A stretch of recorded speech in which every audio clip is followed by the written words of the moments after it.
Now, in this session, you're going to learn how and why alignment to your church strategy will help you understand why God created the church, temple courts, and house to house.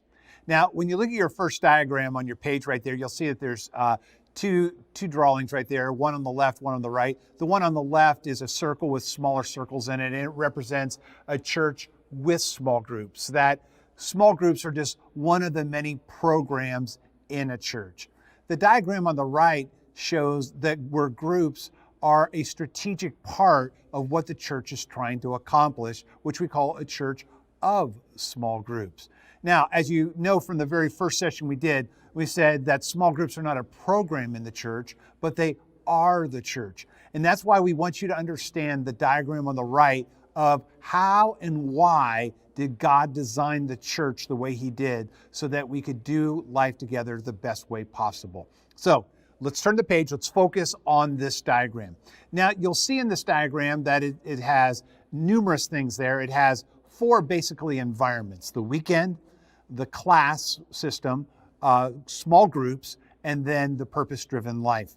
Now, before we talk about anything else, you got to ask yourself, what are you putting in these systems? And for us, at the very top of the funnel, what's coming into it is the Great Commission and the Great Commandment. We want to focus on those 5 verbs in the Great Commission, Great Commandment that Jesus prayed in John 17, that are talked about in Acts 2, that are played out through all the New Testament. We want to take those into these 4 environments. Now, let me just go through each environment so that we understand what it is and that you can understand the purpose of it. The first thing is the weekend service. In the weekend service, it's important that that environment establishes the paradigm or the 5 biblical purposes.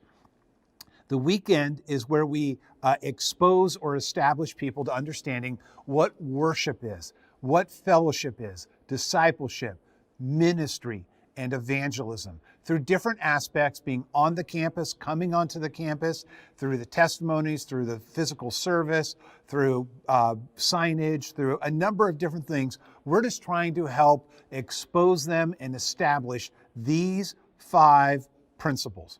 Now, the second part is the class system.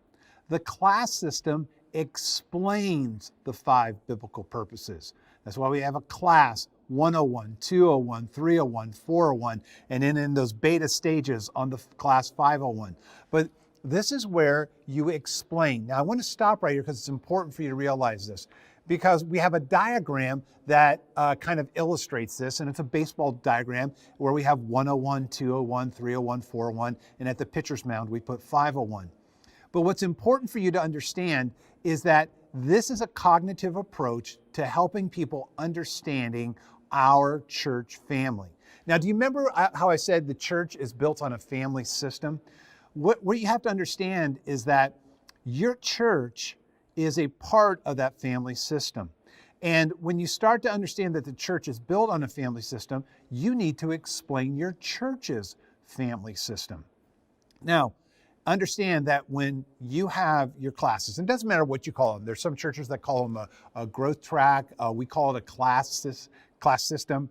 But whatever you call class 101 or class 201 or 301 or 401 or 501, what's important is that you cognitively explain both the content and have a commitment.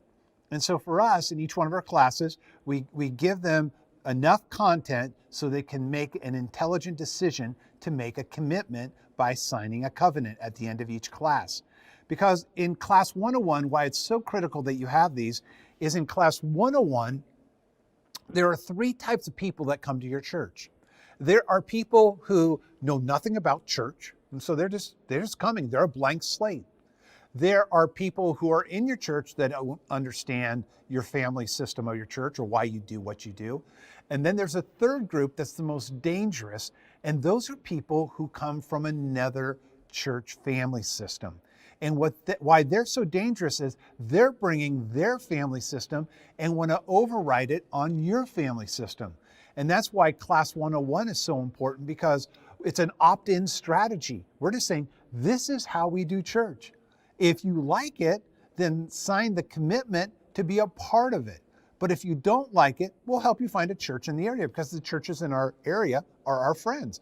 So if you want a church that's larger or smaller or louder or softer or instrumental or non-instrumental, whatever your preference is, it's important that you understand the type of family system you're getting into.